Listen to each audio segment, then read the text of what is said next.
En vista de una inmensa colección de documentos estadísticos recogidos en Francia en 1853, se ha podido sentar que en este país los solteros comprendidos entre los 20 y 24 años mueren en una proporción mayor que los casados. Por ejemplo, la proporción de solteros que mueren entre los 20 y 30 años era anualmente la de 11,3 por 1,000. Para los casados de la misma edad, solo era de 6,5 por 1,000. La misma ley se ha encontrado exacta durante los años 1863 y 1864 para la población entera, mayor de 20 años, en Escocia. De modo que la mortalidad de los solteros de 20 a 30 años era anualmente de 14,97 por 1,000, y entre los casados, solo de 7,24 por 1,000, es decir, menos de la mitad. A propósito de esto, dice el Dr. Stark, el celibato es más perjudicial a la vida que los oficios más antihigiénicos o que la residencia en una casa o distrito insalubre que nunca se hubiese intentado sanear. Considera que la disminución de la mortalidad es un resultado directo del matrimonio y de las costumbres domésticas más regulares que acompañan a este estado. Admite, con todo, que las clases intemperantes, disolutas y criminales, cuya vida es corta, por lo común, no se casan, y tampoco tratan mucho de contraer matrimonio o lo consiguen los hombres enfermizos de una constitución débil o atacados por alguna enfermedad grave, corporal o intelectual. El Dr. Stark parece haberse inclinado a afirmar que el matrimonio es en sí mismo una causa de longevidad, por haber encontrado que los hombres casados viejos tenían desde este punto de vista una señalada ventaja sobre los solteros de la misma avanzada edad, pero todos hemos visto ejemplos de hombres que, de una salud débil cuando jóvenes, no se han casado, y con todo, han alcanzado una edad avanzada, aunque continuando en su primer estado, y teniendo, por consiguiente, menos probabilidades de vida. Otra circunstancia notable, que parece venir a confirmar la conclusión de Stark, es la de que en Francia los viudos y las viudas, comparados a los casados, experimentan una mortalidad muy notable, aunque el Dr. Farr la atribuye a la pobreza, a las costumbres perjudiciales que pueden resultar de la ruptura de los lazos de familia, y a la tristeza. En resumen, podemos admitir con el Dr. Farr que la menor mortalidad de las personas casadas, comparado con la de las que viven en el celibato, que parece ser una ley general, es debida principalmente a la eliminación constante de los tipos imperfectos y a la selección hábil de los mejores individuos en cada generación sucesiva, ya que la selección solo se enlaza con el estado del matrimonio e influye sobre todas las cualidades corporales, intelectuales y morales. Podemos, pues, inferir que los hombres sanos que, por prudencia, continúan por un espacio de tiempo solteros, no por esto experimentan una tasa de mortalidad más elevada. Si los diversos obstáculos que hemos detallado en los dos últimos párrafos y otros aún tal vez desconocidos, no impiden en algún modo que los miembros indolentes, viciosos o inferiores de otra manera de la sociedad aumenten en una proporción más rápida que los superiores, la nación retrocederá, como con demasiada frecuencia se ha visto en la historia. Difícil en grado sumo es el aceptar la causa por la que una nación llega a ser más poderosa y se extiende en mayor escala que otra, o la por qué una misma nación progresa más en unas que otras épocas. Solo podemos decir que tal hecho depende de un aumento de población, del número de hombres dotados de altas facultades intelectuales y morales, como también de su nivel de perfección. La conformación corporal, descartando la correspondencia necesaria entre el vigor del cuerpo y el de la inteligencia, parece ejercer muy poca influencia. Algunos autores se han adelantado hasta afirmar que, siendo ventajosas a una nación las elevadas aptitudes intelectuales, los antiguos griegos, que bajo ciertos aspectos se han elevado más que ninguna otra raza, habrían debido elevarse todavía más en la serie, aumentar en número y poblar la Europa entera, si la fuerza de la selección natural hubiese sido verdadera. Este argumento encierra una suposición tácita, hecha tan frecuentemente a propósito de las conformaciones corporales, la de que existiría una tendencia innata al desarrollo continuo del espíritu y del cuerpo. Pero toda especie de selección progresiva depende del concurso de un gran número de circunstancias favorables. La selección natural obra siempre tan solo de una manera experimental. Individuos y razas que han adquirido ventajas innegales han podido, con todo, sucumbir por la carencia de otros caracteres. Los antiguos griegos pueden haber retrogradado a causa de faltar la cohesión entre sus pequeños y numerosos estados, a causa de la poca extensión del país entero, de la práctica de la esclavitud o de un excesivo sensualismo, porque solo han sucumbido cuando llegaron a enervarse y corromperse hasta la médula de los huesos. Las naciones de la Europa occidental, que en la actualidad sobrepujan tan considerablemente a sus antecesores salvajes y se encuentran al frente de la civilización, deben poco o nada de su superioridad a la herencia directa de los antiguos griegos, por más que hayan de estar agradecidas a las obras escritas por este pueblo admirable. ¿Quién puede decir positivamente por qué la nación española, tan preponderante en otros tiempos, ha quedado tan atrasada en la vía del progreso?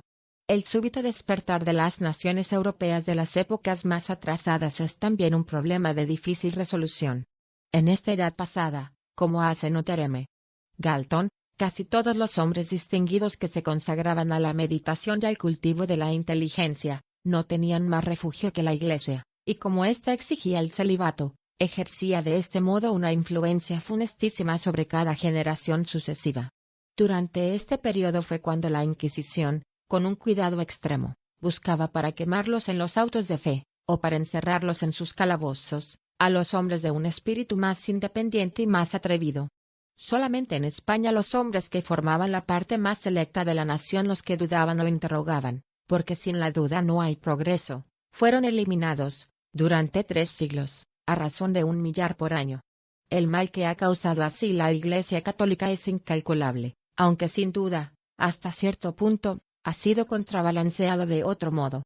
A pesar de esto, la Europa ha progresado con una rapidez incomparable.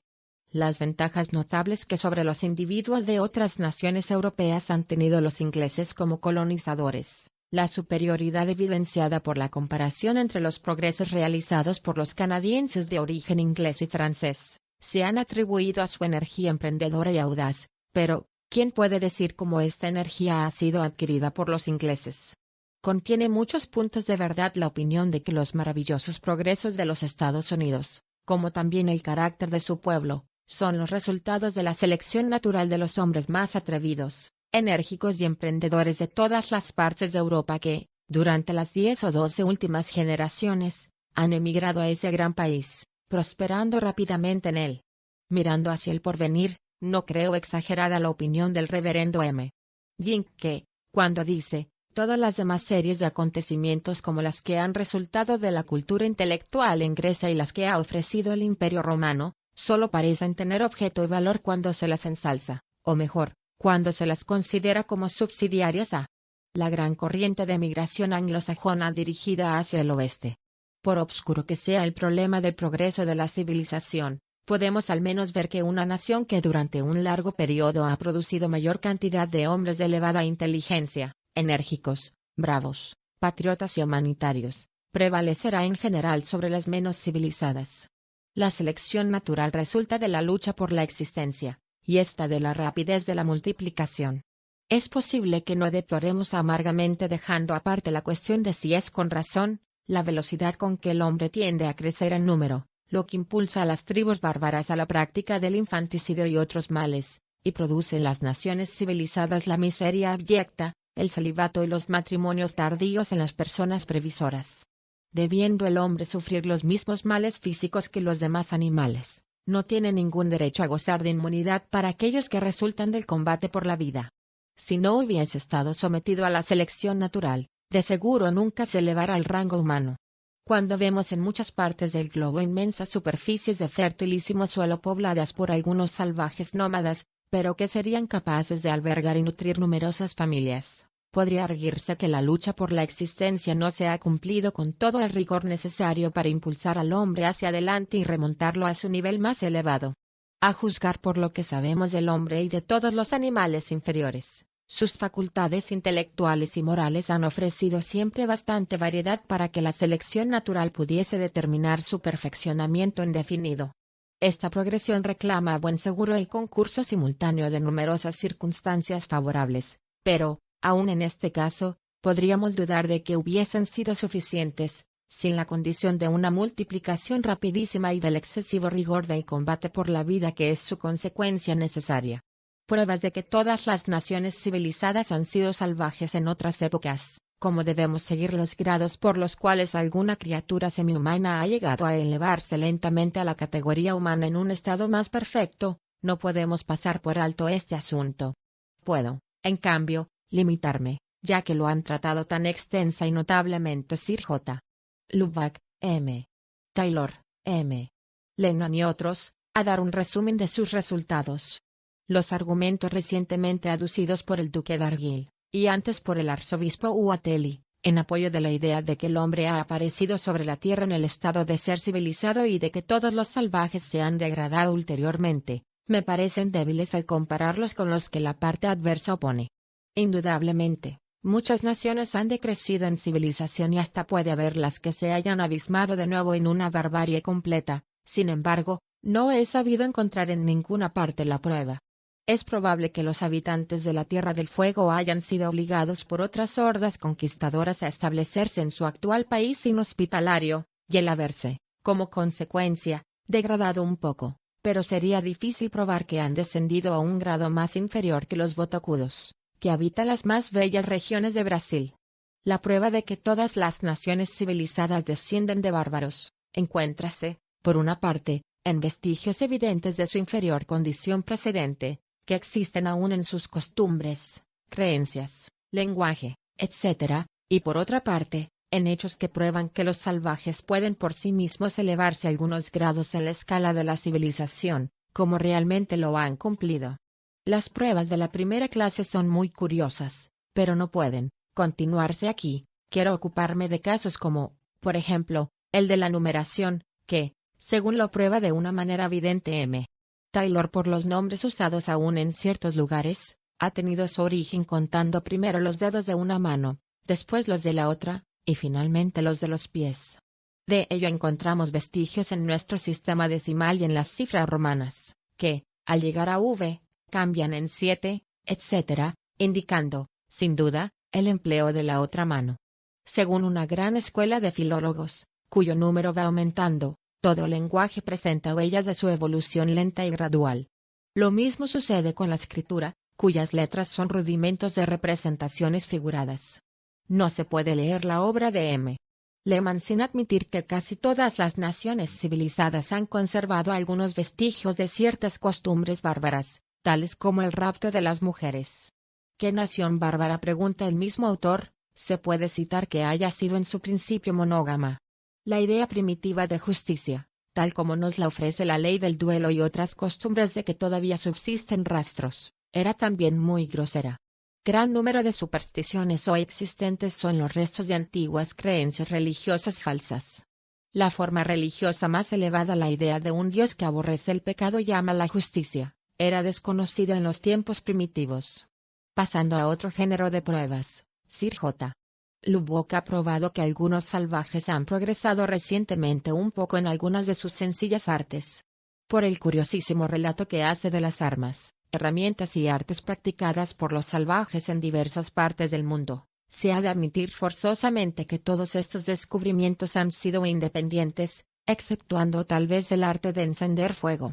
Los tahitianos, cuando fueron visitados por primera vez, estaban ya, bajo múltiples aspectos, mucho más adelantados que los habitantes de la mayor parte de las demás islas polinesias. No hay ninguna razón para creer que la elevada cultura de los peruanos y mexicanos fuese debida a un origen extranjero, ya que eran cultivadas muchas plantas indígenas y estaban domesticados algunos animales del país. Una tripulación salida de algún país civilizado que a consecuencia de un naufragio, hubiese arribado a las costas de América, no habría conseguido nada a juzgar por la poca influencia que ejercen la mayoría de los misionistas, a menos que los indígenas estuviesen ya algo civilizados. Si nos remontamos a una época muy remota de la historia de la Tierra, encontramos, sirviéndonos de las expresiones de Sir J. Lubbock, un periodo paleolítico y otro neolítico, y nadie pretenderá que el arte de pulimentar los groseros útiles de pedernal tallado haya sido tomado de parte alguna. En todas las partes de Europa, dirigiéndose hacia el este hasta Grecia, Palestina, Japón, Nueva Zelanda y África, incluso el Egipto, se han descubierto en abundancia instrumentos de pedernal, pero sobre cuyo uso los habitantes actuales no han conservado tradición alguna. Hay también pruebas indirectas de que antiguamente fueron usados por los chinos y los indios. Por lo tanto, no puede haber ninguna duda de que los habitantes de estos numerosos países, que comprenden casi todo el mundo civilizado, no se hayan encontrado alguna vez en condiciones de barbarie. Creer que el hombre primitivamente civilizado haya después sufrido en tantas distintas regiones una degradación completa, es formarse una idea muy lastimosa del embrutecimiento de la naturaleza humana. Cuanto más verdadera y más halagadora es la idea de considerar que el progreso ha sido más general que el retraso, que se ha elevado el hombre, a pasos lentos e interrumpidos, es cierto, de un estado inferior al tipo más superior que haya alcanzado hasta el presente en inteligencia, moralidad y religión. Capítulo 6. Afinidad y genealogía del hombre. Aun admitiendo que la diferencia entre el hombre y los animales que más se aproximan sea, en cuanto a la conformación corporal, tan grande como sostienen algunos naturalistas, y por más que debamos convenir en que la diferencia en fuerza mental sea inmensa, los hechos indicados en los capítulos precedentes afirman, a mi modo de ver, de la manera más evidente, que el hombre desciende de una forma inferior, aunque todavía no se hayan podido descubrir, hasta el presente, los eslabones de conexión intermediarios.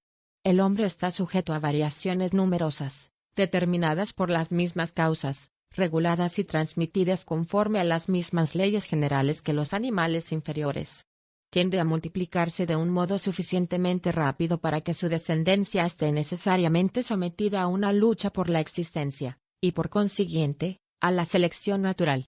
Ha dado origen a numerosas razas, algunas de las cuales difieren entre sí lo bastante para haber llegado a ser consideradas por algunos naturalistas como especies distintas.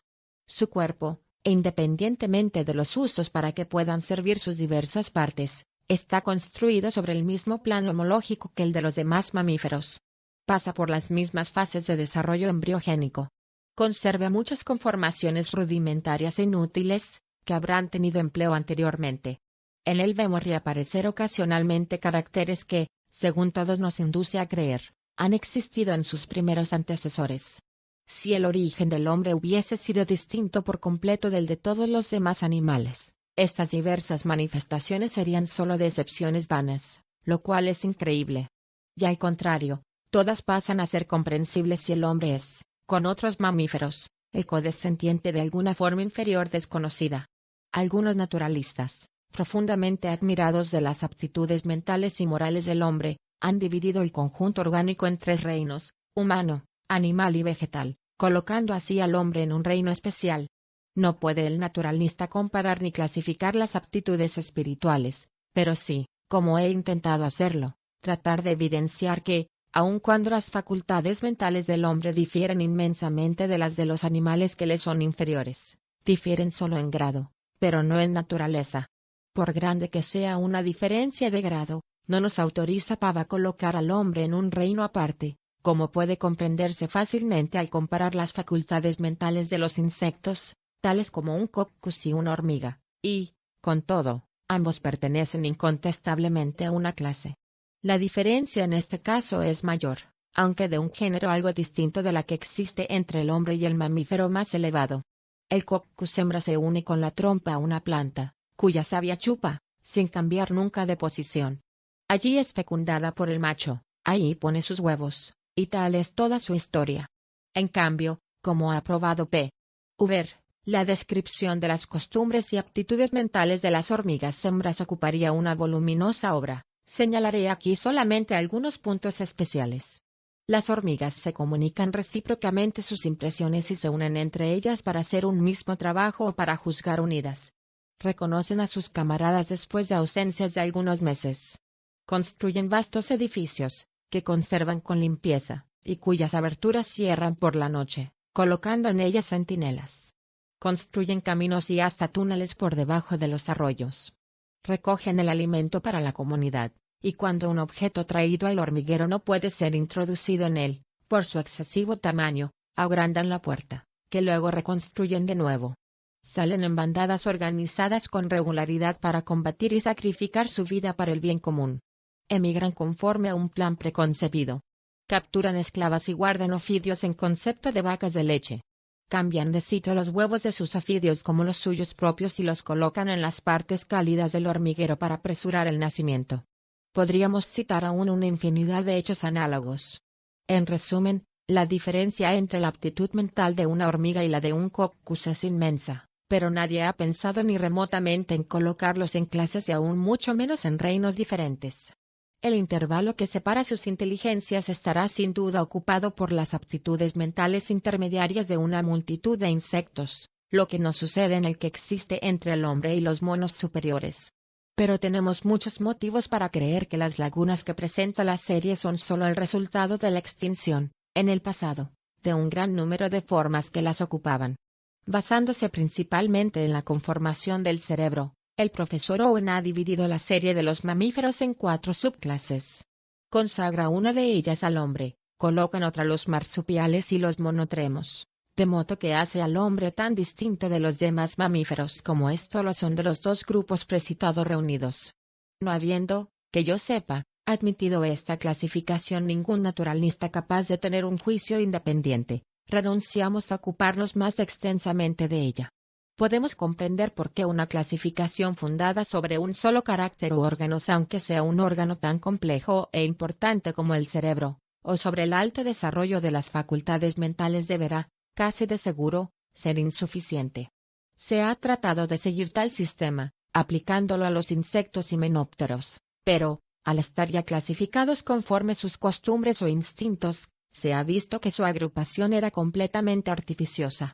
Inútil es decir que se pueden basar clasificaciones sobre un carácter cualquiera, la talla, el color, el sitio en que se suele habitar, pero desde hace mucho tiempo los naturalistas han adquirido la convicción profunda de que existe un sistema natural. Este sistema, como hoy se admite generalmente, debe seguir en lo posible una disposición genealógica, esto es, que los codescendientes de la misma forma deben estar reunidos en un grupo separado de los codescendientes de otra forma cualquiera. Pero si las formas de los antecesores han tenido entre sí relaciones de parentesco, lo mismo sucederá con sus descendientes, y los 2 grupos unidos constituirán un grupo de orden superior. La mayor o menor extensión de las diferencias entre los diversos grupos, es decir, la suma de las modificaciones que cada uno de ellos habrá experimentado, se traducirá por los nombres de géneros, familias, órdenes y clases. No habiendo ningún registro de líneas de descendientes, solo los podemos descubrir observando los grados de semejanza que existan entre los seres que tratemos de clasificar. Al hacerlo, hemos de conceder mucha más importancia al dar un gran número de puntos de semejanza que al hallar similitudes o desemejanzas muy marcadas, pero que no se presentan en muchos puntos. Si se parecen entre sí 2 lenguajes, por una abundancia de palabras y de formas de construcción, se los reconocerá siempre como nacidos de una fuente común, por más que difieran mucho en algunos de estos puntos. Pero entre los seres organizados los rasgos de semejanza no consistirán de ningún modo en solas las adaptaciones a parecidas costumbres de vida, porque, por ejemplo, 2 animales podrán tener toda su constitución modificada para apropiarlos a una vida acuática, sin que por esto estén más cercanos entre sí en el sistema natural. Ya vemos, pues, por qué semejanzas que se refieren a conformaciones sin importancia, a órganos inútiles y rudimentarios o partes no desarrolladas e inactivas bajo el aspecto funcional, son mucho más útiles para guiarnos en una clasificación, ya que, no siendo debidas adaptaciones recientes, revelan de este modo las antiguas líneas de descendencia, las de la verdadera afinidad. Tampoco una gran modificación en un carácter dado puede inducirnos a alejar demasiado a un organismo de otro. Una parte que difiera ya considerablemente de su correspondiente entre otras formas vecinas ha debido, según la teoría de la evolución, variar ya mucho, y por consiguiente en tanto que el organismo continuará sometido a las mismas condiciones tenderá aún a variar de una manera parecida. Si estas nuevas variaciones son ventajosas, serán conservadas y aumentadas de este modo de una manera continua.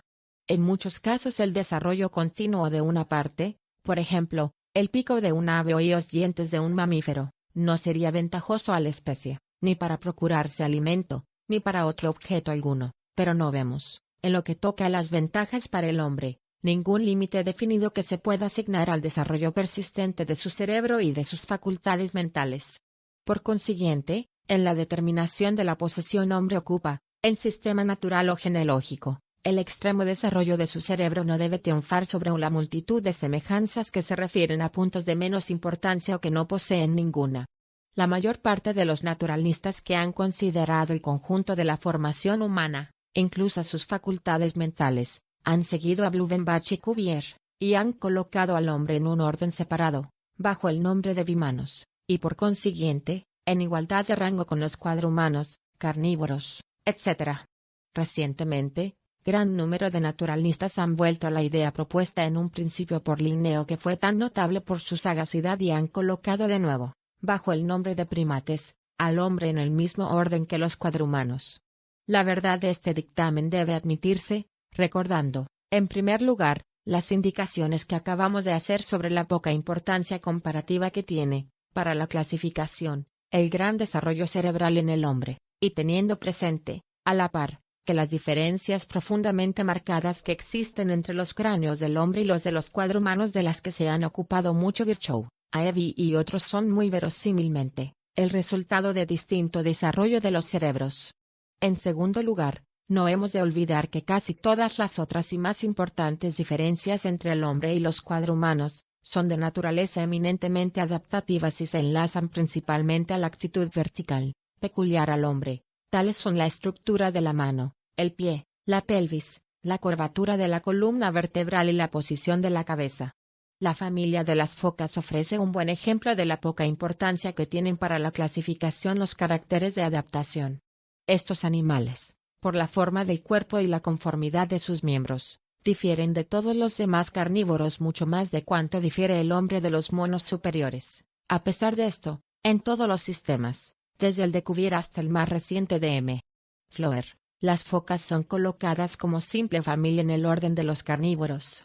A no haber sido el hombre clasificador de sí mismo, nunca hubiera soñado en fundar un orden separado para recibirlo. Sería traspasar los límites de esta obra y los de mis conocimientos el tratar de señalarlos en innumerables puntos de conformación por los que el hombre concuerda con los demás primates.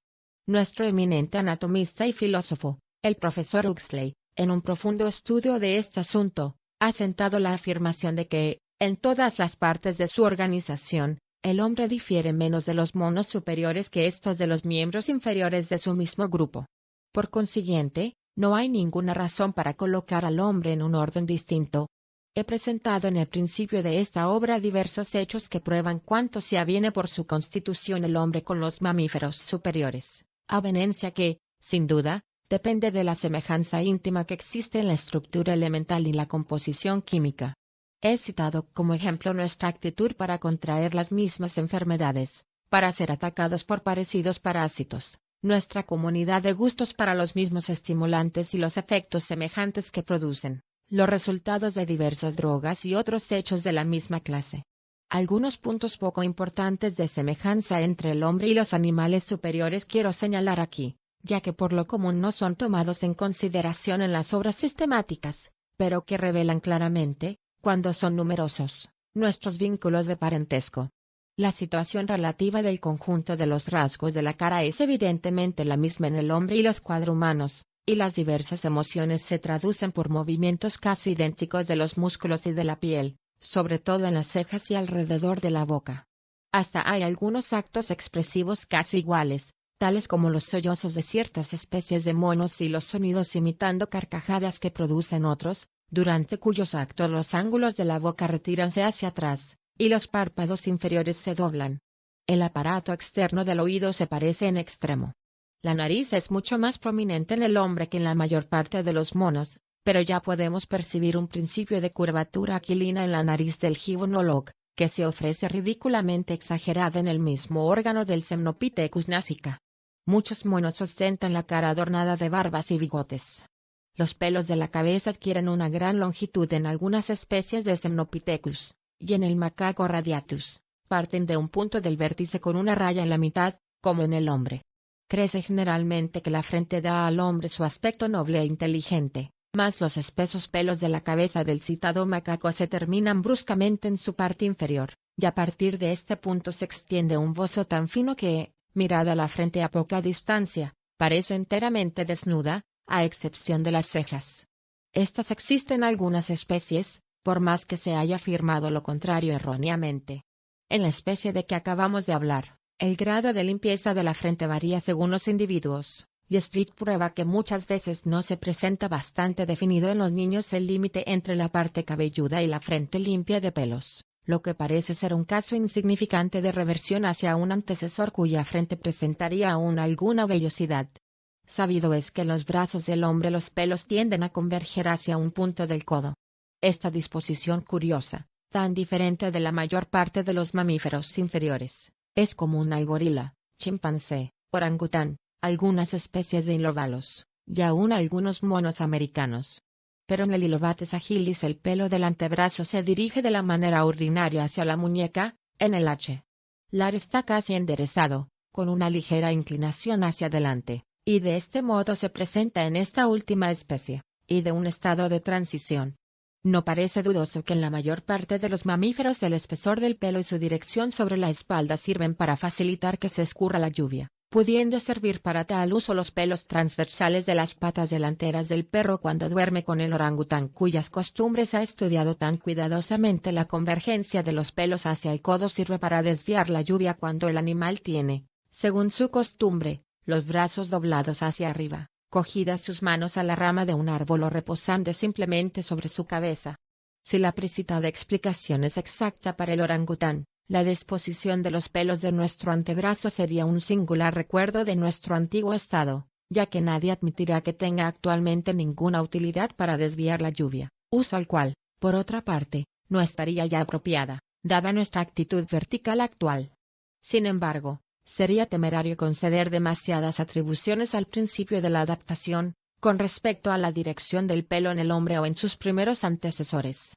En efecto, es imposible estudiar los dibujos de Street sobre la disposición del pelo en el feto humano lo mismo que en el ser adulto sin reconocer con este excelente observador que han debido intervenir otras causas de naturaleza muy compleja. Los puntos de convergencia parecen tener cierta relación con las partes últimas a unirse en el desarrollo del embrión.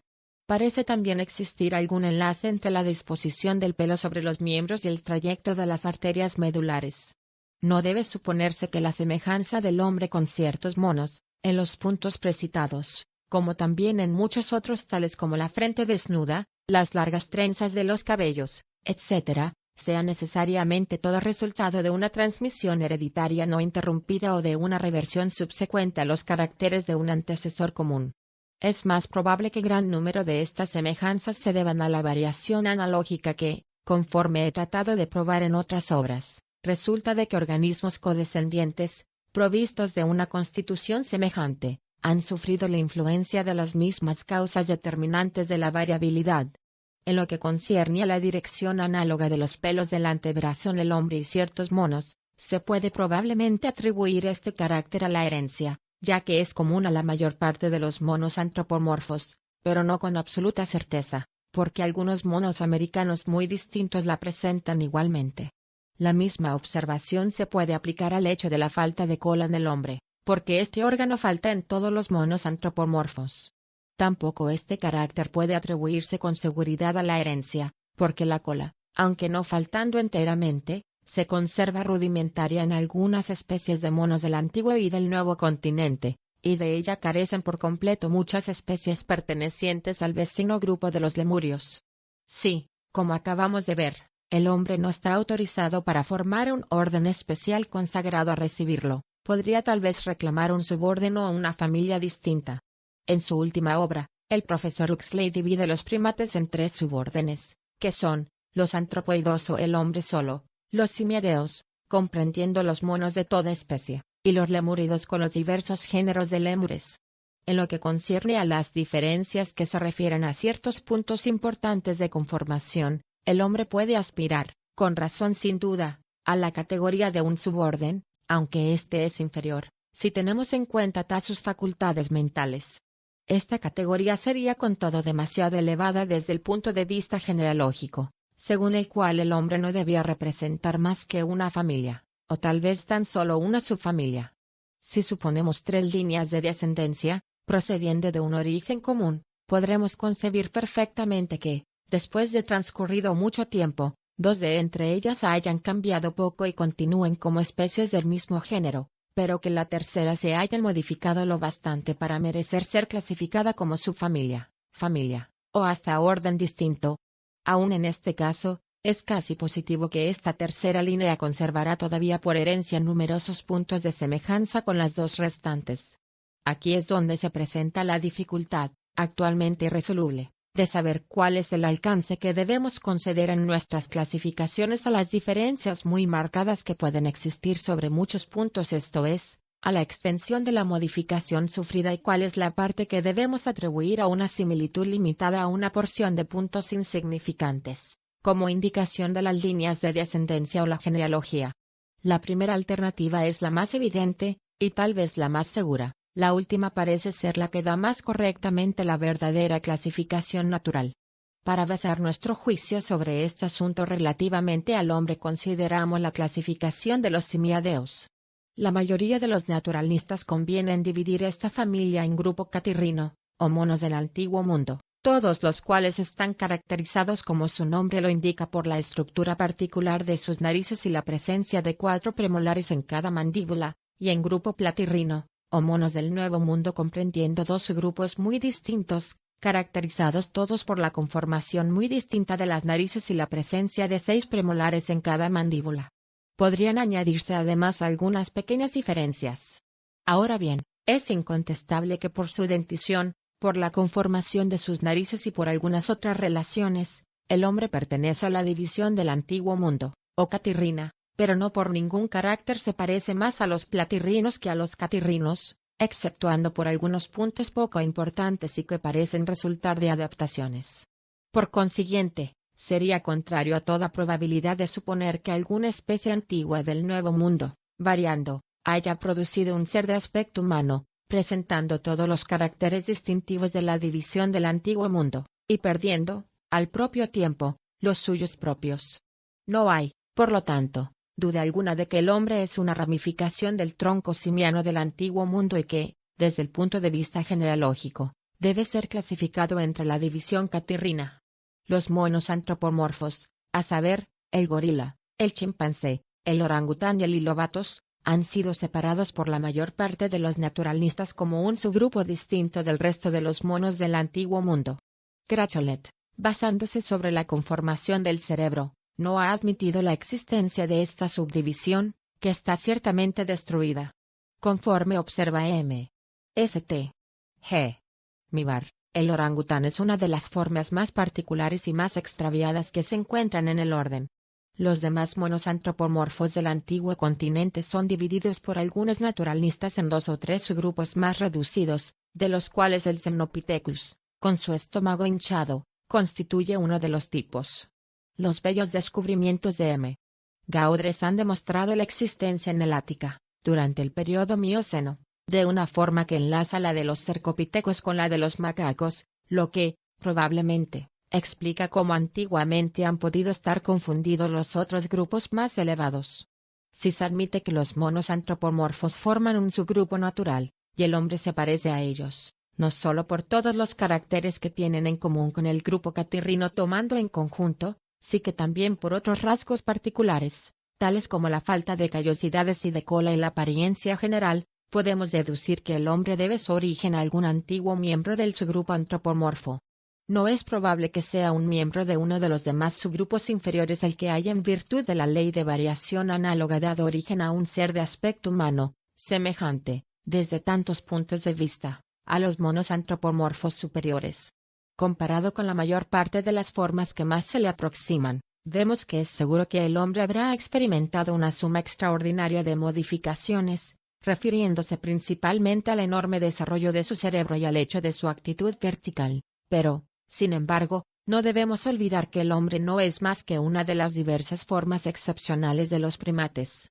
Todo naturalista que admira el principio de evolución deberá conceder que las 2 divisiones capitales de los simiadeos, los monos catirrinos y platirrinos, con sus subgrupos, proceden ambas de algún antecesor extremadamente remoto.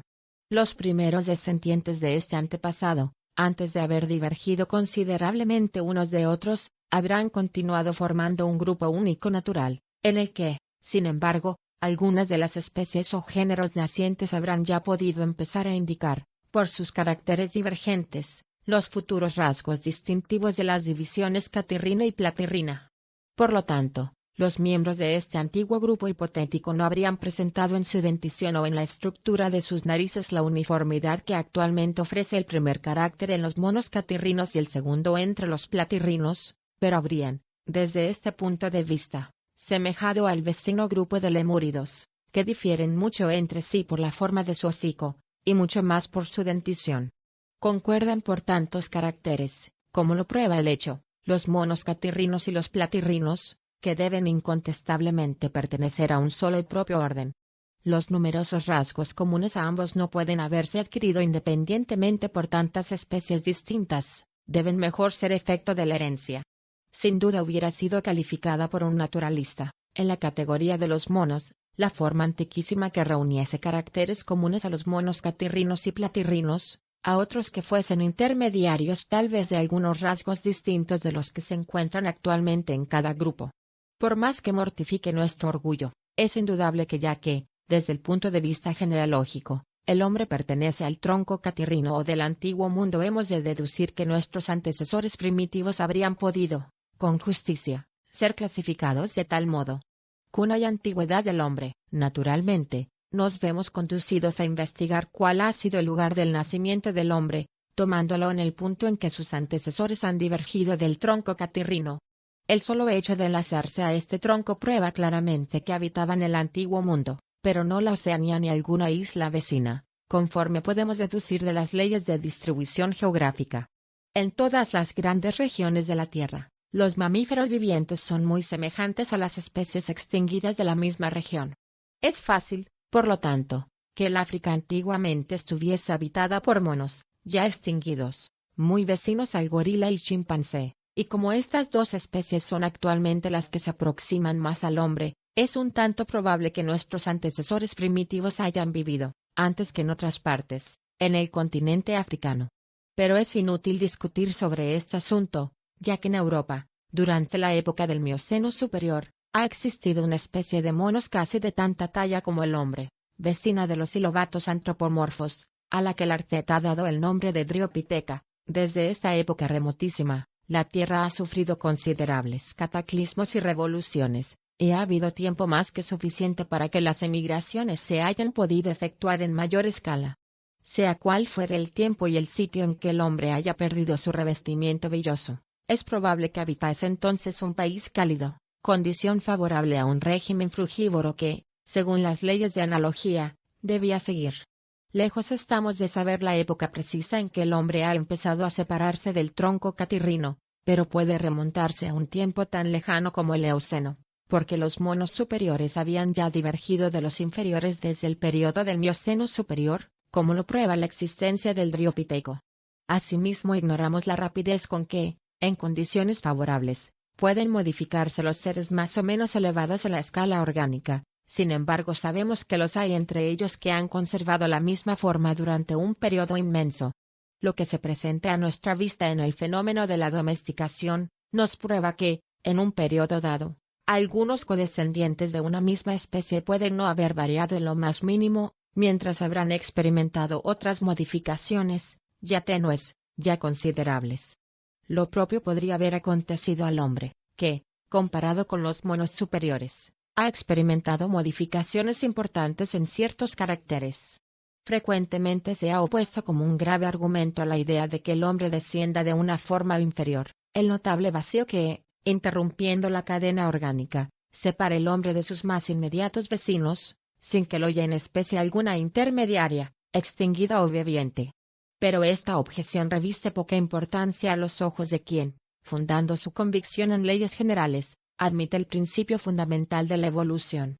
De uno a otro extremo de la serie zoológica, encontramos sin cesar vacíos, extensos unos, reducidos otros. Obsérvase, por ejemplo, entre el orangután y las especies vecinas, entre el elefante, y de una manera más sorprendente todavía, entre el ornitorrinco y los demás mamíferos. Con todo, solo la extinción de las formas intermediarias ha creado tales vacíos. Dentro de algunos siglos, a buen seguro, las razas civilizadas habrán eliminado y suplantado a las razas salvajes en el mundo entero. Casi está fuera de duda que en la misma época, según la observación del profesor Schaffhausen, habrán sido igualmente destruidos los monos antropomorfos. El vacío que se encuentra hoy entre el hombre y los monos, entonces habrá aumentado considerablemente, ya que se extenderá desde la raza humana que entonces habrá sobrepujado a la caucásica en civilización a alguna del mono inferior, tal como el babuino, en el lugar de estar comprendido, como en la actualidad, entre el negro o el australiano y el gorila. En cuanto a la falta de restos fósiles que puedan enlazar el hombre con sus antecesores pseudosimianos, basta, para comprender la poca importancia de esta objeción, leer el trabajo en que Circe Lyell demuestra cuán lento y fortuito ha sido el descubrimiento de restos fósiles de todas clases de vertebrados. Conviene también tener presente que hasta ahora todavía los geólogos no han registrado las regiones más propias para suministrar restos que enlacen el hombre a alguna forma pseudosimiana extinguida. Grados inferiores de genealogía del hombre. Hemos visto que el hombre no parece haber divergido en la división catirrina o de los simiadeos del antiguo continente hasta después que estos se separaron de la platirrina o del Nuevo Mundo. Vamos ahora a intentar remontarnos tan lejos como nos sea posible, siguiendo las huellas de su geología. Para ello nos basaremos principalmente en las afinidades recíprocas que existen entre las diversas clases y órdenes, apoyándonos también algo en la fecha relativa o en los periodos sucesivos de su aparición sobre la Tierra, en cuanto hayan podido precisarse. Los lemúridos son vecinos de los simiadeos, aunque inferiores a estos, pero constituyen una familia distinta de los primates, y aún un orden, según Haeckel. Este grupo, extraordinariamente diversificado e interrumpido, comprende muchas formas aberrantes, a causa de la gran extinción que probablemente ha experimentado. La mayor parte de las formas que han subsistido se encuentran en islas, ya en Madagascar, ya en el archipiélago malayo, donde no se han hallado sometidas a una competencia tan rigurosa como la hubieran encontrado sobre continentes más habitados. Presenta también este grupo muchas gradaciones que, según las observaciones de Huxley, conducen, por una pendiente insensible, desde la más alta cima de la creación animal, a seres que parecen estar a un paso de los mamíferos de placenta, más inferiores, más pequeños y menos inteligentes. Las precedentes observaciones presentan como probable el hecho de que los simiadeos se han desarrollado originariamente de los antecesores de los lemúridos existentes, y que estos, a su vez, provienen de formas muy inferiores de los mamíferos. Por muchos caracteres importantes, los mamíferos se colocan bajo los mamíferos con placenta.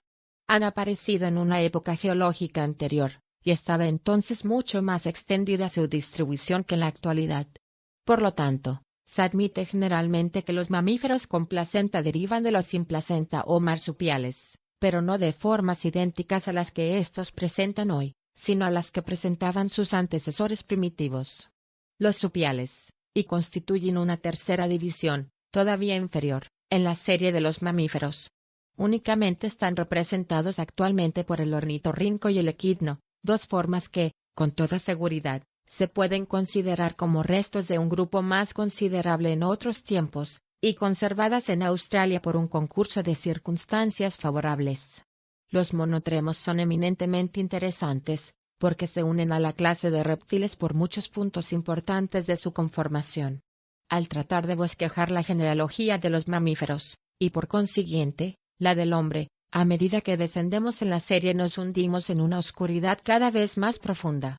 Aquí me limitaré a hacer algunas observaciones generales. Los que quieran darse cuenta de lo que alcanza a descubrir un talento aliado a una ciencia profunda, pueden consultar las obras del profesor Haeckel.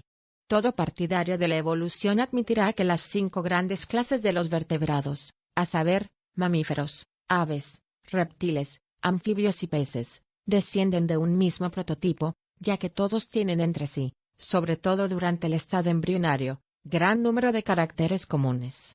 Siendo la más inferior, por su organización, la clase de los peces, y habiendo aparecido antes que las demás, podemos deducir que todos los miembros del reino de los vertebrados derivan de algún animal pisciforme, de una organización menos elevada que todas las halladas hasta hoy en las formaciones más antiguas que se conocen. A los que no han seguido los recientes progresos de la historia natural, les parecerá monstruosa la opinión de que animales tan distintos entre sí, como un mono, un elefante, un colibrí, una serpiente, una rana, un pez, etc., hayan podido todos descender de unos solos mismos antecesores. Esta opinión implica la existencia anterior de eslabones intermediarios encadenando estrechamente entre sí todas estas formas que, en la actualidad, son tan completamente distintas.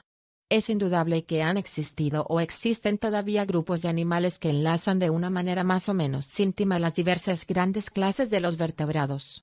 Hemos visto que el ornitorrinco se asemeja a los reptiles. El profesor Huxley ha hecho el notable descubrimiento, confirmado por M.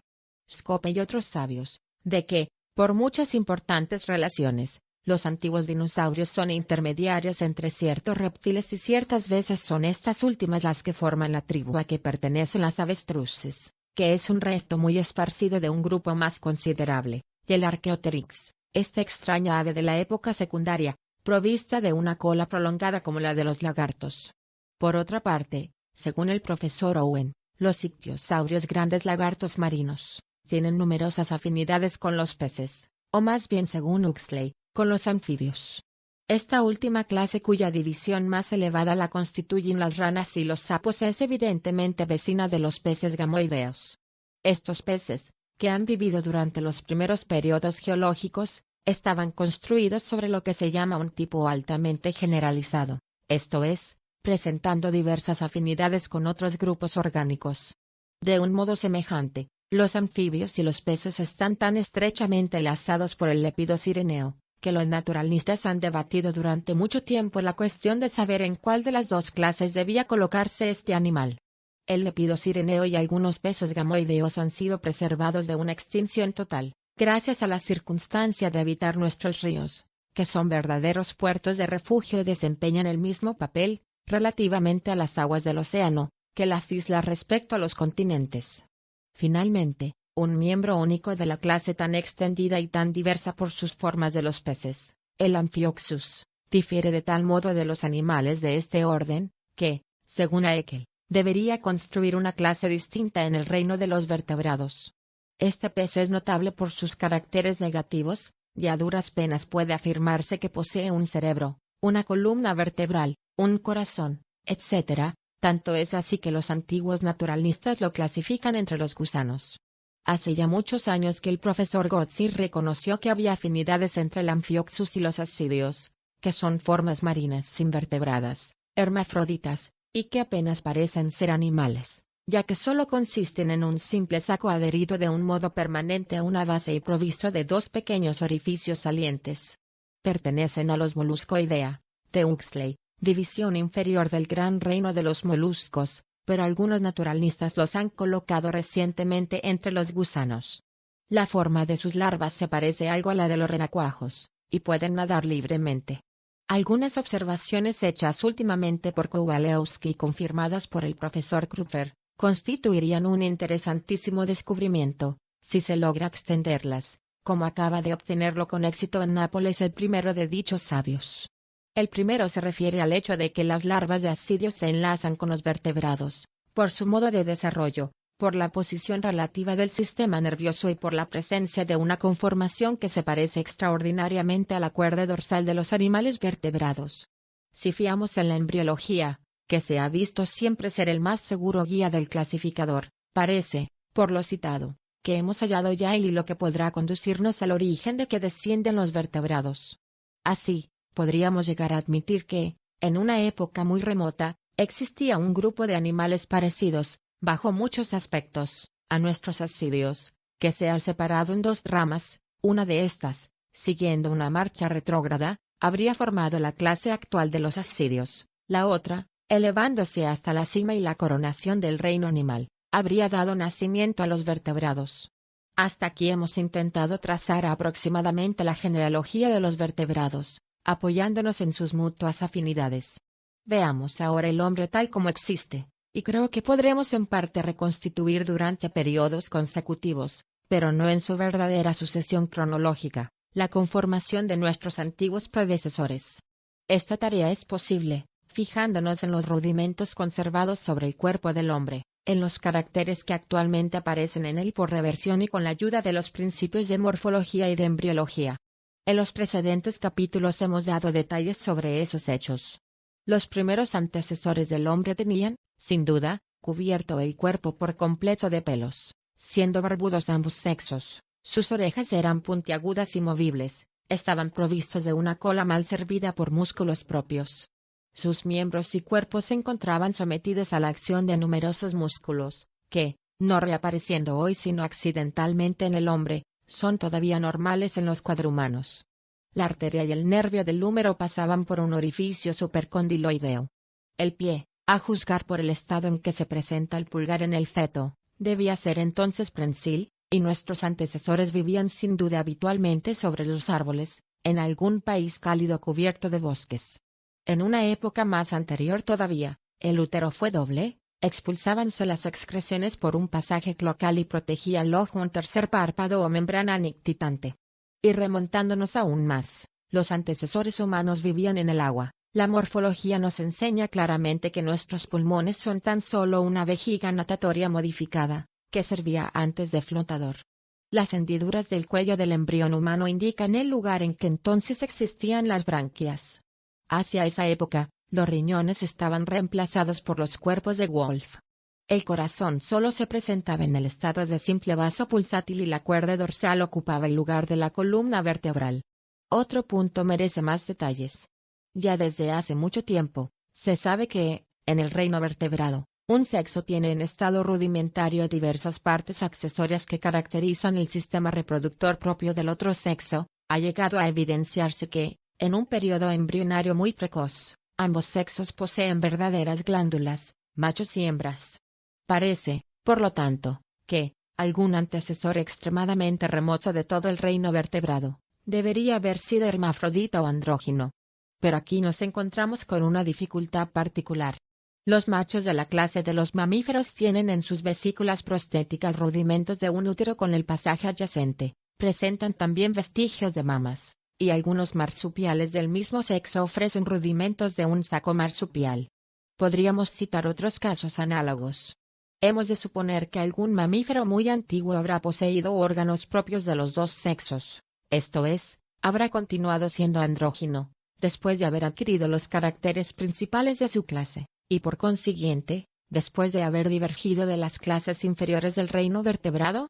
Esto parece de todo punto improbable, porque, en caso afirmativo, deberíamos hallar a algunos miembros de las dos clases inferiores, peces y anfibios, persistiendo en el estado hermafrodita. Con todo, para explicar la presencia en los mamíferos machos de rudimentos de órganos femeninos accesorios, e inversamente, la presencia en las hembras de órganos rudimentarios masculinos, no es indispensable admitir que los primeros antecesores fuesen todavía andróginos después de haber adquirido sus principales caracteres sexuales. Es muy posible que, a medida que uno de los sexos adquiera gradualmente los órganos accesorios que le son propios, algunos progresos sucesivos y modificaciones realizadas hayan sido transmitidos al sexo opuesto. La presencia en los mamíferos machos de mamas, funcionalmente imperfectas, es, desde ciertos aspectos, un hecho muy curioso. Los monotremos solo tienen la parte que secreta, propia de la glándula lactaria, con sus orificios, pero sin pezones. Como estos animales se encuentran en la base de la serie de los mamíferos, es probable que los antecesores de la clase tenían dichas glándulas también sin pezones. Esta conclusión se apoya sobre los datos que poseemos acerca de su modo de desarrollo. El profesor Turner me dice que, según Colliquer y Lauger, las citadas glándulas pueden reconocerse distintamente en el embrión antes de que se alcancen a ver los pezones. Ya sabemos que el desarrollo de las partes que se suceden en el individuo es generalmente como una representación del desarrollo de los seres consecutivos de la misma línea de descendencia. Los marsupiales difieren de los monotremas por tener pezones, por consiguiente, es probable que estos órganos hayan sido por ellos adquiridos después de haberse desviado y elevado sobre los monotremos, y es igualmente probable que así se transmitieran a los mamíferos de placenta. Nadie supondrá que algunos marsupiales se hayan conservado hermafroditas después de haber alcanzado aproximadamente su formación actual, y por consiguiente, en un periodo más tardío del desarrollo de la serie mamaria.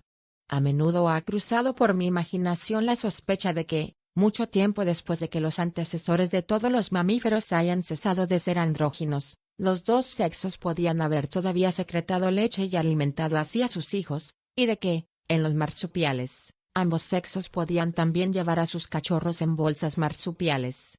Esta opinión no parecerá absolutamente inadmisible, si consideramos que los machos de los peces signatos reciben en sus bolsas abdominales los huevos de las hembras, que empollan y nutren después, según se afirma, que otros peces machos empollan en su boca o en sus cavidades bronquiales, que ciertos sapos sacan de la hembra el cordón gelatinoso que contiene los huevos, lo arrollan a sus patas, y así los conservan, hasta que aparecen los renacuajos, que algunas aves machos cumplen todo el trabajo de incubación, y que las palomas, hembras y machos, alimentan a sus polluelos con una secreción de sus buches.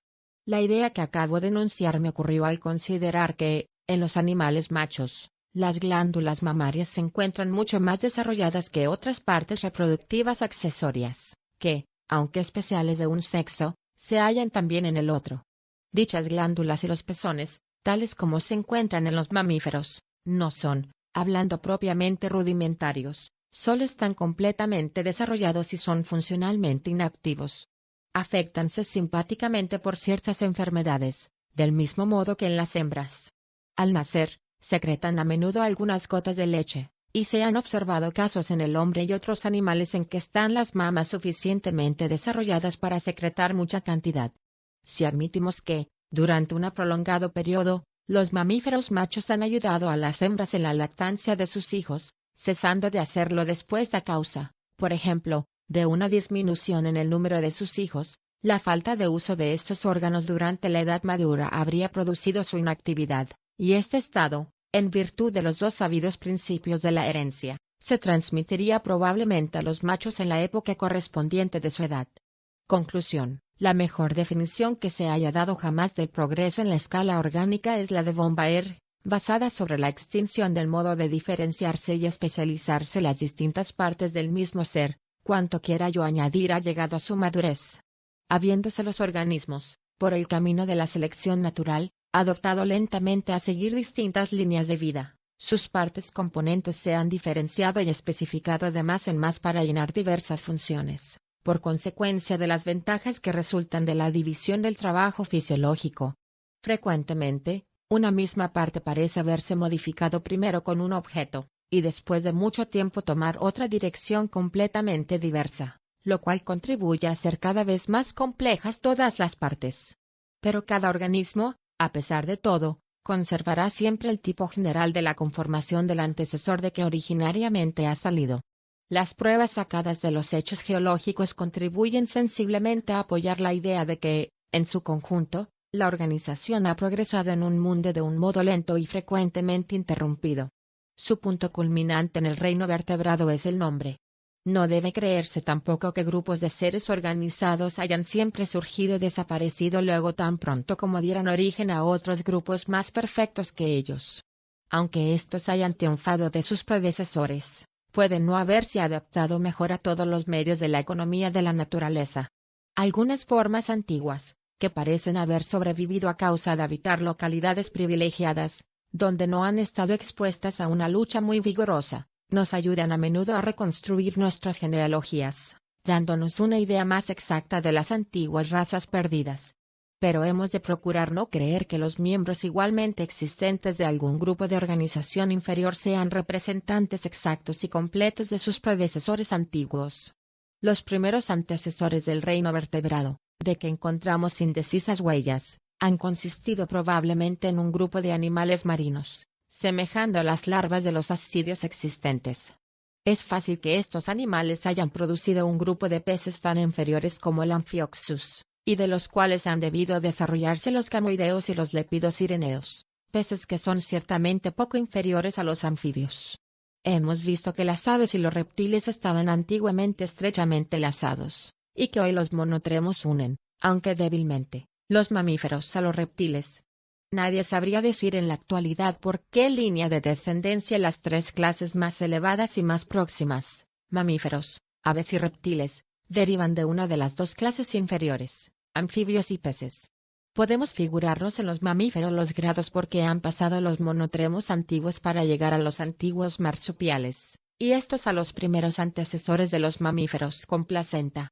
Llegase de este modo a los lemúridos, separados solamente por un débil intervalo de los simiadeos.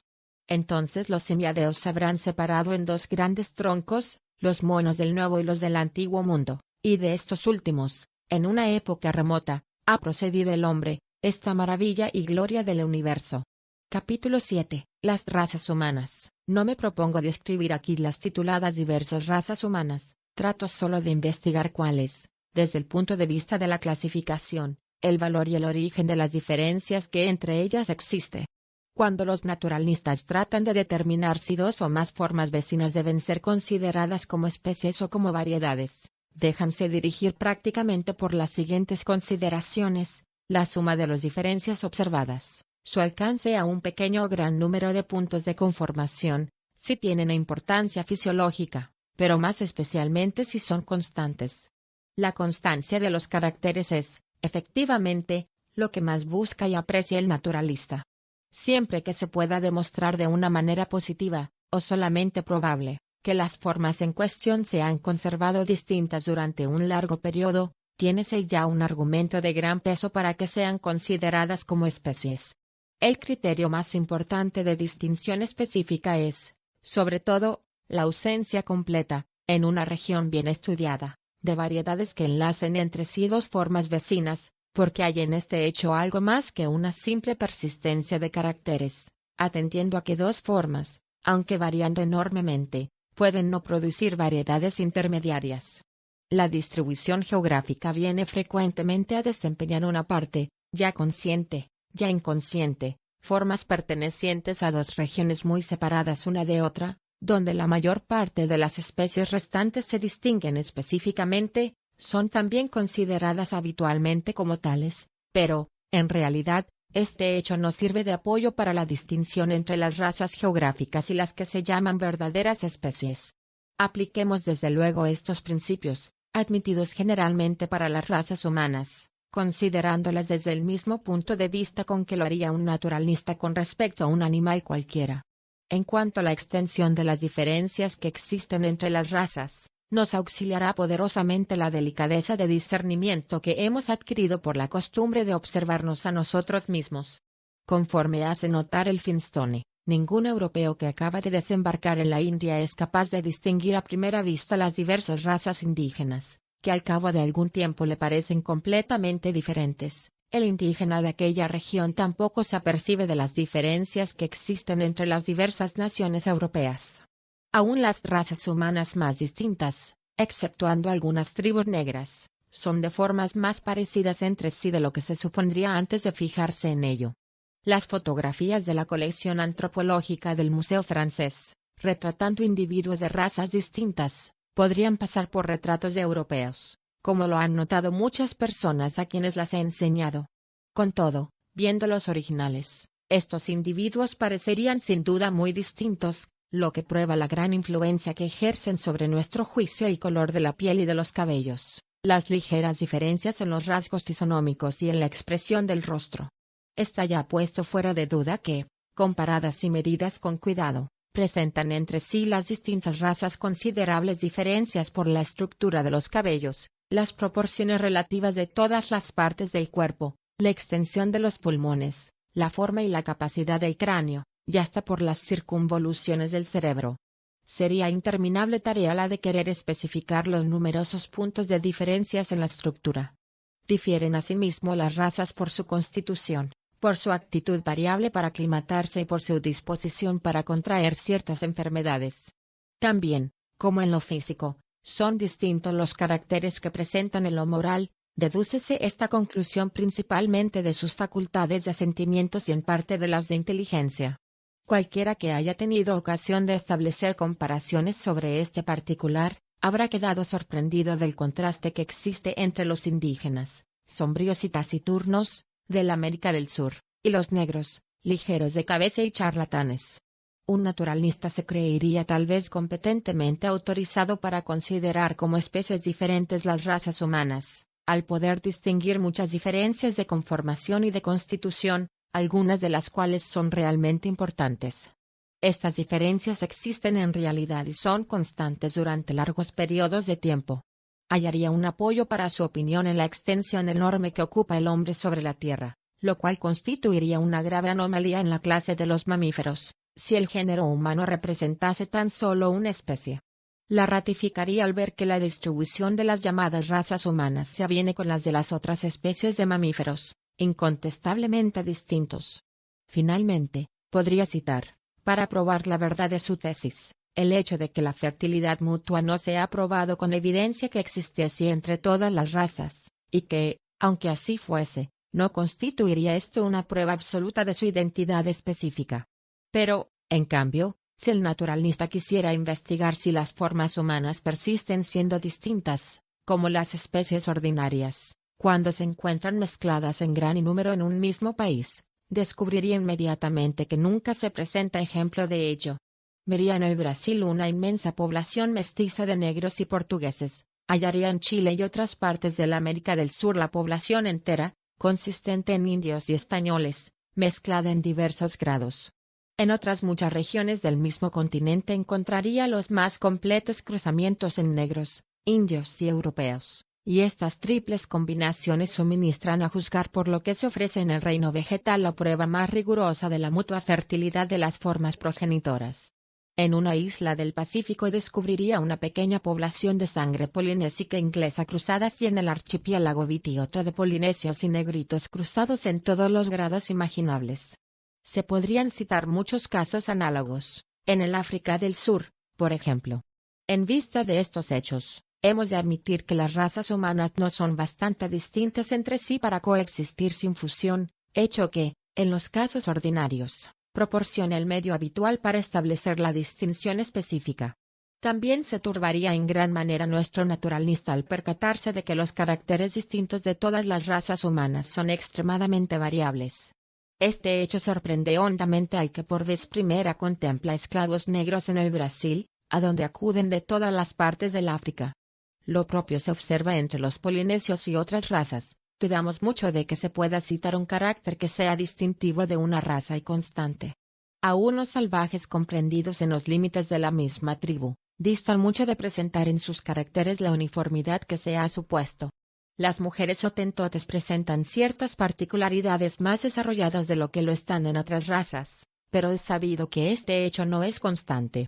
En las diversas tribus americanas difieren mucho el color y el desarrollo de los cabellos. En los negros africanos el color varía también en cierto grado, y lo hace de una manera muy aparente la forma de los rasgos fisonómicos. La configuración del cráneo varía mucho en algunas razas, y lo propio acontece con todos los demás caracteres. Sabido es que los naturalistas han aprendido, por una dura experiencia, cuán atrevido y temerario es el tratar de definir la especie apoyándose en caracteres inconstantes. Pero el argumento más poderoso que se puede poner a la idea de que las razas humanas sean consideradas como especies distintas, es el de que cambian una en otra, sin mediar cruzamiento alguno en muchos casos. El hombre ha sido estudiado más cuidadosamente que otro animal alguno, y con todo, entre los jueces más eminentes, se presenta la mayor divergencia imaginable al tratar de si se le ha de considerar como formando una sola especie o reino, o 2 virrey, 3 Jacquinot, 4 Kant, 5 Blumenbach, 6 Buffon, 7 Hunter, 8 Agassiz, 11 Pickering, 15 Boris Saint Vincent, 16 Desmoulins, 22 Morton, 60 Crawford, 63, según Burke. Estas diversidades de pareceres no prueban que las razas hayan de dejar de considerarse como especies, pero demuestran que están en gradación continua, siendo casi imposible descubrir entre ellas caracteres distintivos bien determinados. Todo naturalista que haya tenido la desgracia de emprender la descripción de un grupo de organismos altamente variable, hablo por experiencia, habrá encontrado casos completamente semejantes al que se ofrece en el hombre. Si tratase de obrar con prudencia, acabaría por reunir entre ellas, en una especie única, todas las formas que pasan gradualmente de unas a otras, ya que no se consideraría autorizado para dar denominaciones especiales a objetos que no sabe definir. Casos análogos se presentan en el orden que comprende al hombre en ciertos géneros de monos, mientras que en otros, como el cercopiteco, la mayor parte de las especies se pueden determinar con completa certeza. En el género americano Cebus, algunos naturalistas consideran las diversas formas como especies y otros como simples razas geográficas.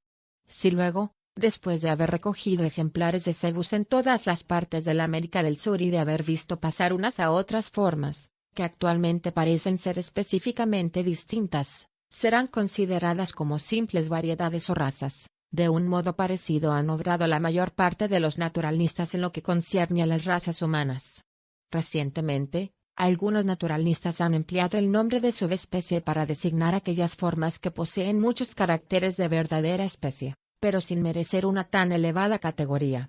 Si consideramos detenidamente los importantes argumentos que acabamos de dar para justificar la elevación de las razas humanas a la dignidad de especie y tenemos en cuenta las insuperables dificultades que por otra parte se presentan para definirlas, podríamos recurrir preferentemente al empleo del nombre de subespecie. Tal vez la costumbre inveterada hará preferir siempre el nombre de raza.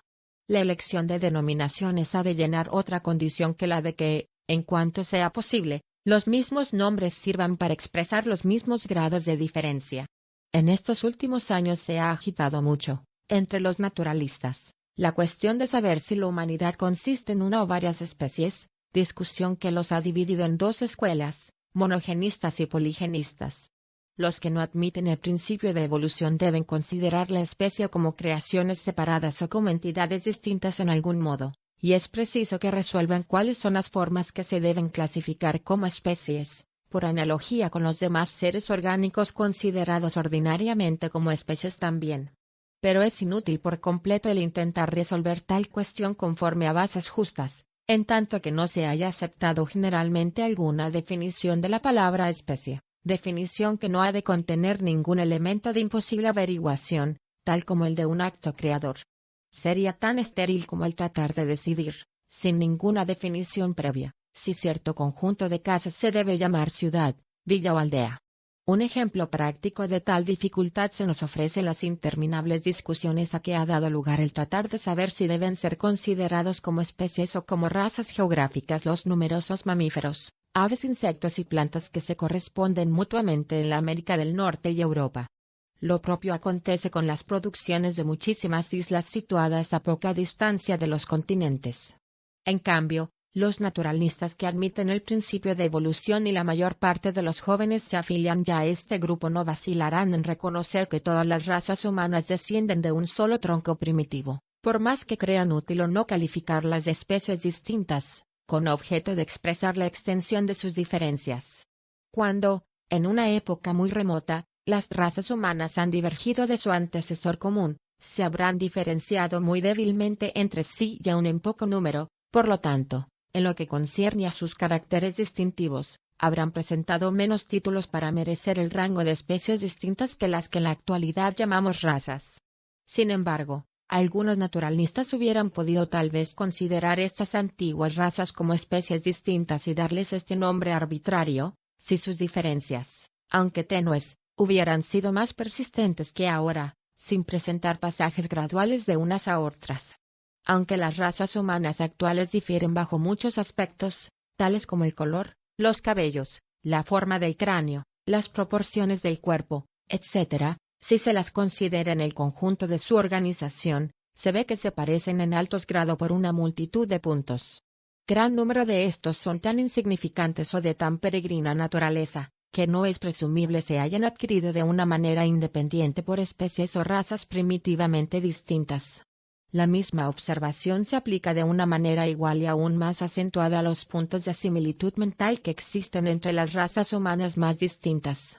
Los indígenas americanos, los negros y los europeos difieren tanto por su inteligencia como otras tres razas cualesquiera. Sin embargo, durante mi estancia con los indígenas de la Tierra del Fuego, a bordo del Beagle, me causó profunda sorpresa el observar en estos últimos gran número de rasgos de carácter que evidenciaban cuán parecida era la nuestra su inteligencia. Lo mismo pude observar en un negro de pura sangre con quien estuve un tiempo en íntimas relaciones.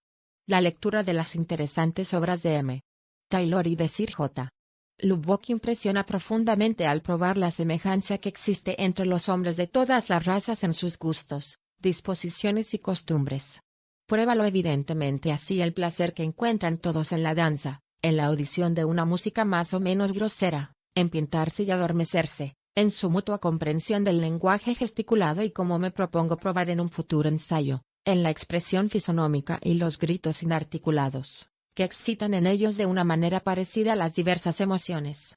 Esta similitud, o mejor dicho, identidad, es sorprendente cuando se la pone en contraste con la diferencia de expresiones que se observa en las distintas especies de monos.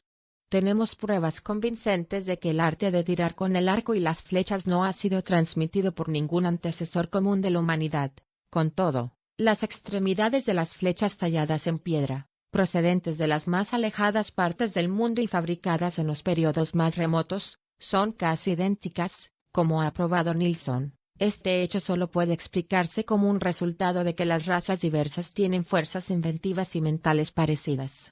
La misma observación han hecho recientemente los arqueólogos relativamente a ciertos ornamentos muy esparcidos, tales como los zigzags, grecas, etc., y algunas creencias y costumbres sencillas, como la costumbre de sepultar a los muertos bajo construcciones megalíticas. En la América del Sur he observado que, como en tantas otras partes del mundo, el hombre ha escogido generalmente las cimas de las grandes colinas para erigir monumentos toscos de piedra, ya con objeto de conmemorar algún acontecimiento glorioso, ya con el de dar sepultura a sus muertos. Cuando los naturalistas encuentran de una manera contundentemente acorde pequeños detalles de costumbres, gustos y disposiciones entre dos o más razas domésticas o entre formas naturales muy próximas, consideran este hecho como una prueba elocuente de que todos descienden de un antecesor común dotado de las mismas cualidades, y obrando en consecuencia, las agrupan a todas en una misma especie.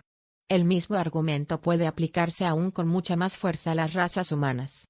Como es improbabilísimo que los numerosos puntos de semejanza que existen entre las diferentes razas humanas, ya en la constitución corporal, ya en las facultades intelectuales, no aludo aquí a la semejanza de costumbres, hayan sido todas adquiridas de una manera independiente, hemos de admitir que han debido ser heredadas de antecesores que poseían tales caracteres. De este modo logramos formarnos una idea aproximada de los primeros estados por que ha pasado el hombre antes de extenderse poco a poco por toda la faz de la tierra. No es dudoso que su propagación por las regiones separadas entre sí extensamente por el mar, ha debido preceder a la adquisición de la divergencia de caracteres que ofrecen las diversas razas. A no ser así, algunas veces encontraríamos una misma raza poblando continentes distintos de lo que no se ha ofrecido caso alguno. Sir J. Lubbock, después de haber comparado entre sí las artes que practican hoy los salvajes en todas las partes del mundo, señala entre ellas las que el hombre no podía conocer cuando por primera vez se alejó del lugar de su aparición sobre la tierra, ya que, una vez conocidas, no se pueden olvidar jamás. De esa manera prueba que la lanza, que no es más que una prolongación de la extremidad del cuchillo, y la maza, que es tan solo un martillo exagerado, son las únicas armas que se han conservado. A pesar de esto, admite que el arte de encender fuego probablemente había sido descubierto ya en aquella remota época, porque es común a todas las razas existentes, y era ya conocido de los antiguos habitantes de las cuevas de Europa. El arte de construir groseras embarcaciones o balsas era igualmente conocido, aunque, sin necesidad de usarlas, podía el hombre esparcirse por todas partes, ya que existía en una época antiquísima, en que el suelo se encontraba a niveles muy distintos de los actuales. Hace observar también Sir J. Lubbock que no es probable que nuestros antecesores más remotos hayan podido contar hasta 10, ya que se encuentran en la actualidad muchas razas que solo alcanzan a contar hasta 4. Algunos filósofos han deducido, de las diferencias fundamentales que distinguen a ciertos idiomas, que, cuando el hombre ha empezado a entenderse, era un animal no dotado de lenguaje, pero se puede sospechar que han podido emplearse lenguas, apoyadas en gesticulaciones, menos perfectas que las hoy conocidas, y que han desaparecido para dar lugar a otras, sin dejar en estas huellas ni vestigio alguno. Sin el uso de un lenguaje cualquiera, por imperfecto que se le suponga, es dudoso que la inteligencia del hombre se haya elevado al grado superior que implica su posición dominante ya en una época prodigiosamente antigua. El problema de saber si nuestro antecesor primitivo merece el calificativo de hombre en una época en que poseía tan solo algunas artes groseras y un lenguaje imperfectísimo, depende de la definición que empleamos. Al considerar una serie de formas partiendo de algún ser de apariencia simiana, y llegando gradualmente hasta el hombre, tal como existe, sería imposible fijar el punto preciso en que debería empezar a aplicarse el término hombre. Pero esto no tiene gran importancia, más es indiferente designar bajo el nombre de razas, especies y subespecies las diversas categorías de hombres, por más que la última expresión parece ser la más conveniente. Finalmente, podemos afirmar que, desde el momento en que se acepten generalmente los principios de evolución, momento que no tardará mucho en llegar, la discusión entre los monogenistas y los poligenistas no tendrá razón de ser. Hay todavía otra cuestión que no conviene pasar en silencio, y es la de saber si cada subespecie o raza humana proviene de un solo par de antecesores, como algunas veces se ha dicho. Fácilmente, en nuestros animales domésticos, se puede formar una raza nueva por medio de una sola pareja que presente algún carácter particular, o hasta de un individuo único que los ofrezca, apareando con cuidado su descendencia, sujeta a variaciones, pero la gran mayoría de nuestras razas no han sido formadas deliberadamente con una pareja escogida, sino inconscientemente por la conservación de gran número de individuos, que han variado, por ligeramente que haya sido, de una manera ventajosa en algún modo. Si en un país dado se prefieren habitualmente los caballos fuertes y pesados, y en otro los ligeros y veloces, podemos estar seguros de que, pasados algunos años, resultará la formación de dos subrazas distintas, sin que para esto se haya elegido o favorecido la reproducción de parejas o individuos particulares de los dos países. Sabemos también que los caballos que se han importado a las Islas Falkland después de una serie de generaciones han llegado a ser más pequeños y débiles, mientras que los que han retrogradado al estado salvaje de las pampas han adquirido una cabeza más fuerte y común. Es evidente que estos cambios no se deben a una pareja determinada. Todos los individuos sucesivos se han encontrado expuestos a las mismas condiciones, teniendo el concurso tal vez de los efectos de reversión. En ninguno de estos casos las nuevas subrazas descienden de un par único, sino de gran número de individuos, que han variado, en diferentes grados, de una misma manera general. De ello podemos deducir que las razas humanas han sido producidas parecidamente por modificaciones, que ya habrán sido resultado directo de la exposición a diversas condiciones, y efecto indirecto de alguna forma de selección. Extinción de razas humanas. Cuenta si entre el número de los hechos históricos la extinción parcial o total de muchas razas o subrazas humanas. Humboldt ha visto, en la América del Sur, un loro que era el único ser viviente que hablaba una lengua de una tribu extinguida. Antiquísimos monumentos en que se encuentran instrumentos o útiles de piedra existen en muchísimas partes del mundo sin que los actuales oradores conserven sobre ellos ninguna tradición, clara prueba de una extinción muy vasta. En algunos distritos aislados y ordinariamente montañosos, sobreviven todavía algunas pequeñas tribus, restos exiguos de razas anteriores. Según Schaffhausen, las antiguas razas que poblaban Europa eran más inferiores en la serie que los más abyectos salvajes actuales, por consiguiente, deben haber diferido en algún modo de todas las razas que existen. Los cráneos descritos por el profesor Broca, procediendo de las excavaciones de Les Seissies, por más que, desgraciadamente, parezcan pertenecer a una familia única, indican una raza que presenta la más singular combinación de caracteres inferiores y simianos con otros de orden superior, y que es distinta por completo de raza alguna, antigua o moderna, que conozcamos. Por lo tanto, difería también de la raza cuaternaria, cuyos restos se han encontrado en las cuevas de Bélgica. Las condiciones físicas desfavorables parecen haber tenido poca influencia sobre la extinción de las razas. El hombre ha vivido mucho tiempo en las extremas regiones del norte, sin maderos para construir embarcaciones u otros objetos y teniendo solo grasa para calentarse, y sobre todo, para fundir la nieve. En la extremidad meridional de la América del Sur, los habitantes de la Tierra del Fuego no tienen vestidos que los protejan ni construcción alguna que merezca el nombre de choza. En el África del Sur los indígenas arrastran una vida nómada por las más áridas llanuras, donde abundan las fieras. El hombre resiste a la mortal influencia de los Tera y al pie del Himalaya y soporta los efectos de las cosas mefíticas del África tropical. La extinción resulta principalmente de la competencia que reina entre las tribus y las razas. Muchos obstáculos se presentan constantemente para limitar y reducir el número de individuos de cada tribu salvaje, como hemos indicado en un capítulo anterior, las hambres periódicas, la vida errante de los padres, que produce un exceso de mortalidad en los hijos, la abyección, el desarreglo de costumbres, y sobre todo el infanticidio y tal vez una disminución de fecundidad provocada por una alimentación poco substancial y por un exceso de privaciones y fatigas. Si uno de estos obstáculos se anula o se debilita, la tribu, favorecida de este modo, tenderá a crecerse, Y si de dos tribus vecinas la una llega a ser más numerosa y más fuerte que la otra, en breve terminará la competencia por la guerra, el asesinato, el canibalismo y la absorción. Aun en el caso de que una tribu más débil no quede bruscamente destruida, basta para que empiece para ella un periodo de decadencia, que acaba comúnmente por su ruina y extinción completa.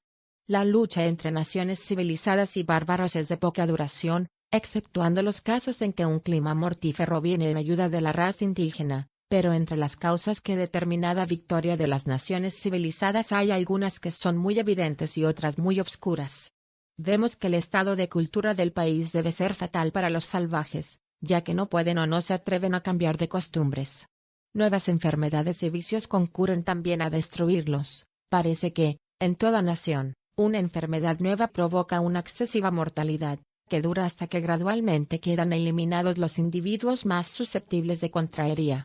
Lo propio sucede con los efectos nocivos de las bebidas alcohólicas y con el gusto inveterado que tantos salvajes tienen por estos licores.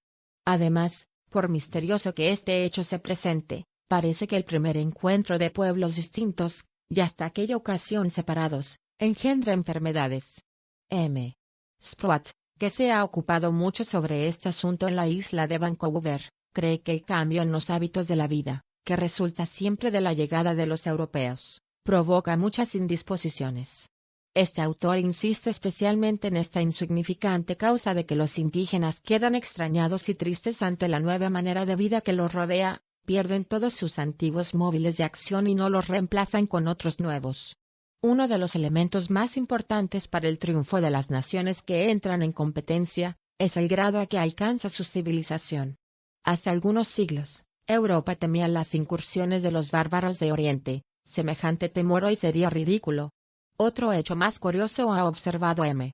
Bagehot, y es el de que antiguamente los salvajes no desaparecían, como lo hacen actualmente, ante los pueblos más civilizados. De haber sucedido así, los moralistas antiguos habrían meditado sobre un acontecimiento semejante, pero ningún autor de este periodo se encuentra en lamentaciones sobre la desaparición de los bárbaros. Por más que la decadencia gradual y la final extinción de las razas humanas sea un problema obscuro, vemos ya que depende de causas que difieren según las regiones y en épocas distintas.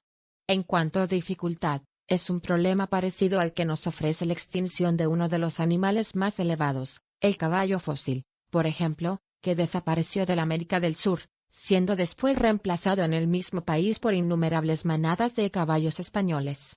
El natural de la Nueva Zelanda parece tener conciencia de este paralelismo, puesto que compara su porvenir al de la rata indígena, ya que ha sido casi por completo exterminada por la rata de Europa. Pero la obscuridad que reviste el problema no debe presentarse como inaccesible a nuestro juicio, mientras recordemos que el aumento de cada especie y de cada raza está constantemente amenazado por diversos obstáculos, de tal modo, que si se añade a los comunes un obstáculo más o sobreviene una causa de destrucción, por débil que sea, la raza disminuirá patentemente en el número de sus individuos. Formación de las razas humanas. Cuando aunque diseminada en tribus distintas, encontramos una misma raza distribuida sobre una vastísima región, como la América, podemos atribuir con seguridad su semejanza general a la descendencia de un tronco común. En algunos casos el cruzamiento de razas ya distintas ha conducido a la formación de otras nuevas. Los europeos y los naturales de la India, que pertenecen al mismo tronco ariano y hablan un lenguaje es fundamentalmente idéntico, difieren considerablemente en apariencia, mientras los europeos difieren muy poco de los judíos, que forman parte del tronco semítico y hablan un lenguaje completamente distinto. Brock ha explicado este hecho singular diciendo que es resultado de numerosos cruzamientos verificados entre las ramas arianas y diversas tribus indígenas durante la inmensa propagación de aquellos. Cuando se cruzan dos razas que se hallan en contacto, el primer producto es una mezcla heterogénea. M.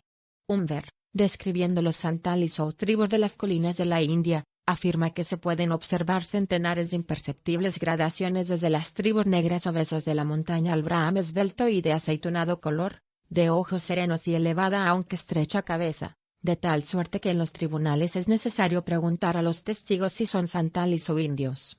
Ninguna demostración directa nos ha probado todavía si podría llegar nunca a ser homogéneo un pueblo heterogéneo, como los habitantes de algunas islas polinesias, formadas por el cruzamiento de dos razas distintas, y entre las que han persistido viviendo pocos o ningún individuo puro. Pero, como nuestros animales domésticos, podemos con toda seguridad fijar y hacer uniformes en algunas generaciones una raza cruzada por selección, debemos deducir que el entrecruzamiento libre y prolongado de una mezcla heterogénea, durante muchas generaciones, supliendo a la selección y sobrepujando toda tendencia de reversión, podría ulteriormente producir una raza cruzada homogénea, aunque no participase en grado igual de las razas que le dieron origen. El color de la piel es una de las más aparentes y marcadas diferencias que existen entre las razas humanas. Creíase antes de que esta diferencia podía atribuirse a una prolongada exposición a distintos climas. Pero Pallas fue el primero que probó la poca exactitud de esa opinión, y fue seguido por la mayoría de los naturalistas. Desecharonla principalmente al ver que la distribución de las razas de tinte diverso, cuya mayoría ha habitado desde una época remota sus actuales regiones, no coincidía con diferencias correspondientes de clima. Es preciso reconocer también la importancia de hechos tales como el de las familias holandesas, que, después de haber residido por espacio de 3 siglos en el África del Sur, no han experimentado el menor cambio de color. La apariencia uniforme de los gitanos y judíos en diversas partes del mundo, aunque se haya exagerado la de estos últimos, suministra otro valioso argumento en favor de esta opinión.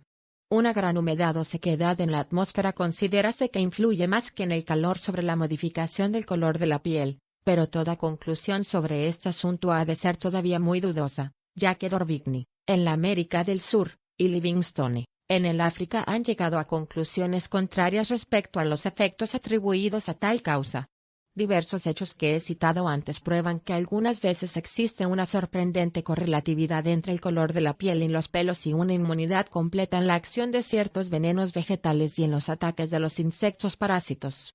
Esto me había hecho concebir la idea de que los negros y otras razas bronceadas podían haber adquirido sus tintes oscuros a causa de que los individuos más morenos habrían escapado, durante una larga serie de generaciones, a la acción nociva de los mismos de su país nativo. Recientemente he visto que el Dr. White había ya emitido la misma idea. Desde hace mucho tiempo se sabe que los negros, y hasta los mulatos, están exentos casi por completo de la fiebre amarilla, tan mortífera en la América tropical. No contraen tampoco, sino raramente, las fiebres intermitentes que reinan a lo menos sobre 2.600 leguas de la costa de África. Estas fiebres causan anualmente la muerte de una quinta parte de los blancos que van a abastecerse allí, obligan a otro 20% a regresar enfermos a su país. Tal inmunidad en el negro parece ser, en parte, inherente a esta raza, dependiendo de alguna desconocida particularidad de constitución, y en parte, resultado de la aclimatación. Refiere Pouchet que los regimientos de negros que el virrey de Egipto prestó para la guerra de México, y que habían sido reclutados en el Sudán se libraron de la fiebre amarilla casi tan bien como los negros importados de diversas partes de África y acostumbrados al clima de América. Del gran papel que desempeña la aclimatación, nos ofrece una prueba el número de casos en que los negros, después de haber residido durante algún tiempo bajo un clima más frío han llegado a ser susceptibles, hasta cierto punto, de contraer las fiebres de los trópicos. Igualmente ejerce alguna influencia sobre las razas blancas la naturaleza del clima bajo el que han vivido largos años. Durante la espantosa epidemia de la fiebre amarilla de Demerara, en 1837, el Dr. Blair afirma que el grado de mortalidad de los inmigrantes era proporcionado a la latitud del país de que procedían. Con respecto al negro, la inmunidad, considerada como el resultado de la aclimatación, implica su residencia durante un periodo inmenso, toda vez que los indígenas de la América tropical, que residen en ella desde un tiempo inmemorial, no están exentos de los ataques de la fiebre amarilla. El B. Tristram prueba que en el África del Norte hay distritos de los que deben huir anualmente los indígenas, mientras los negros pueden continuar en ellos con toda seguridad. La correlatividad que existe en mayor o menor grado entre la humanidad y el color de la piel, en el negro, no pasa de ser una pura conjetura. Puede también hallarse alguna relación con una diferencia en la sangre, el sistema nervioso o en otros tejidos. Sin embargo, los hechos que acabamos de mencionar y la conexión que se observa aparentemente entre el temperamento y la tendencia a la tisis me parecen dar alguna probabilidad a la conjetura. El doctor Daniel, que ha vivido mucho tiempo en la costa occidental del África, me ha afirmado que no cree en ninguna relación de esta clase. Él mismo había resistido perfectamente a tan nocivo clima. Cuando llegó a la costa, todavía joven, un negro anciano se lo predijo al ver su apariencia. Esta y otras indicaciones contradicen la hipótesis, aceptada por muchos autores, de que el color de las razas negras resultaba de sobrevivir en mayor número los individuos de un tinte más oscuro, mientras estaban expuestos a los miasmas que engendran las fiebres de un país.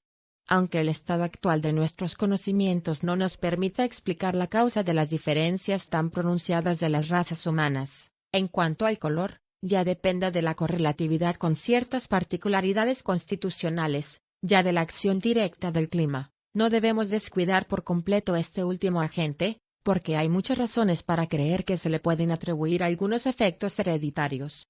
En el capítulo 3 hemos visto que condiciones vitales, tales como la abundancia del alimento y del bienestar general, afectan directamente el desarrollo corporal y ejercen efectos que se transmiten. Las influencias combinadas del clima y de los cambios de modos de vivir determinan entre los colonos europeos, en los Estados Unidos, un cambio rápido. Hay también gran número de pruebas de que en los estados del sur, los esclavos domésticos de la tercera generación presentan una apariencia muy distinta a la de los esclavos de las campiñas. A pesar de esto, si abarcamos con una mirada las razas humanas repartidas por el mundo, debemos admitir que sus diferencias características no pueden explicarse por la acción directa de distintas condiciones de vida, aunque se hayan encontrado sometidas a ellas durante un larguísimo periodo. Los esquimales viven exclusivamente de alimentos, animales, vístense con espesas pieles, están expuestos a intensísimos fríos y a una oscuridad prolongada. Con todo, no difieren de una manera tan completa de los habitantes del sur de China, que solo viven de alimentos vegetales y se exponen, casi desnudos, a los rigores de un clima cálido en extremo. Los indígenas de la Tierra del Fuego se encuentran en completa desnudez y se alimentan con las producciones marinas de sus playas inhospitalarias. Los botocudos del Brasil vagan por los cálidos bosques del interior y viven principalmente de productos vegetales. Sin embargo, ambas tribus se parecen tanto entre sí, que algunos brasileños creyeron que eran botocudos los naturales de la Tierra del Fuego que teníamos a bordo del Beagle.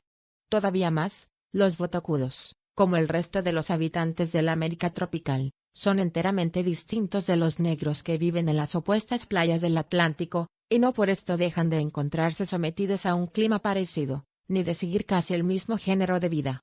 Tampoco pueden explicarse, exceptuando en un grado mínimo, las diferencias entre las razas humanas, por los efectos hereditarios que resultan del desarrollo de la falta de uso de las partes. Los hombres que viven siempre en embarcaciones, pueden tener las piernas algo achaparradas, el pecho dilatado los que habitaban regiones elevadas, y los que emplean constantemente ciertos órganos de los sentidos pueden tener más aumentadas las cavidades que los contiene, y por consiguiente, algo modificados los rasgos de su fisonomía. En las naciones civilizadas por un uso menor, el movimiento habitual de determinados músculos para expresar diversas emociones y el aumento del cerebro por efecto de una actividad intelectual más profunda, son otros tantos puntos que, conjunto, han producido un cambio considerable en su apariencia. También es posible que un aumento de talla corporal, sin ir acompañada de un desarrollo semejante en el volumen del cerebro, haya hecho adquirir a algunas razas un cráneo prolongado del tipo dolicocéfalo. Finalmente, el principio poco comprendido de correlación habría desempeñado ciertamente una parte muy activa, como en el caso de un vigoroso desarrollo muscular, acompañado de una pronunciada proyección de los arcos de las órbitas. Tal vez la estructura de los cabellos, que difiere mucho en las diversas razas, está en alguna relación con la de la piel. Por lo menos, es cierto que la piel y los cabellos se relacionan por el olor como por el color y la contextura en la tribu de los mándanos. Existe también una conexión entre el color de la piel y el olor que despide. Si nos es permitido juzgar por analogía con nuestros animales domésticos, probablemente hay muchas modificaciones de estructura que en el hombre se relacionan también con el principio de la correlatividad del desarrollo. Hemos visto hasta aquí que las diferencias características que existen entre las razas humanas no pueden explicarse de una manera completamente satisfactoria por la acción directa de las condiciones de vida, ni por los efectos del uso continuo de las partes, ni por el principio de la correlatividad. Nos vemos, por lo tanto, precisados a investigar si las ligeras diferencias individuales a que está eminentemente sujeto al hombre pueden haber sido conservadas y aumentadas durante un largo periodo por selección natural. Pero al tratar de hacerlo nos encontramos con la grave objeción de que solo las variaciones que son ventajosas se transmiten por selección natural, y en tanto, como de ello podemos juzgar aunque siempre sujetos a error sobre este punto, ninguna de las diferencias externas entre las razas humanas presta a este servicio alguno directo o especial. No es necesario decir que debemos exceptuar de esta ley a las facultades intelectuales, morales y sociales, pero las diferencias en estas facultades han tenido poca o ninguna influencia sobre los caracteres externos. La variabilidad de todas las diferencias características entre las razas de que acabamos de hablar indica igualmente que no pueden considerarse de mucha importancia, ya que si la hubieran tenido, desde hace mucho tiempo serían fijadas, conservadas o eliminadas. Desde este punto de vista, el hombre se asemeja mucho a estas formas orgánicas, que los naturalistas llaman proteicas o polimórficas, que se han conservado extremadamente variables, lo que parece ser debido a que, siendo sus variaciones de naturaleza indiferente, han escapado, por lo mismo, a la acción de la selección natural. Hasta aquí no hemos alcanzado todavía a descubrir la verdadera y principal causa de las diferencias que ofrecen entre sí las diversas razas humanas, pero nos falta estudiar un agente importante, la selección sexual, que parece haber obrado poderosamente en el hombre como en muchos otros animales. No pretendo asegurar que por la selección sexual se logren explicar todas las diferencias entre las razas, queda un residuo de modificaciones que, a falta de otro más propio, se ha dado el nombre de variaciones espontáneas. De ello me he ocupado ya en el capítulo 4. No trato tampoco de afirmar que sea posible indicar con precisión científica los efectos de la selección sexual, pero sí que sería inexplicable el hecho de que el hombre no estuviese sometido a esta influencia, que con tanta fuerza obra sobre innumerables animales, ya ocupen el más inferior, ya al más elevado rango en la serie zoológica. Además, es perfectamente demostrado que las diferencias entre las razas relativas al color, los cabellos, la fisonomía, etc., son de tal naturaleza, que es creíble se haya dejado sentir en ellas la influencia de la selección sexual.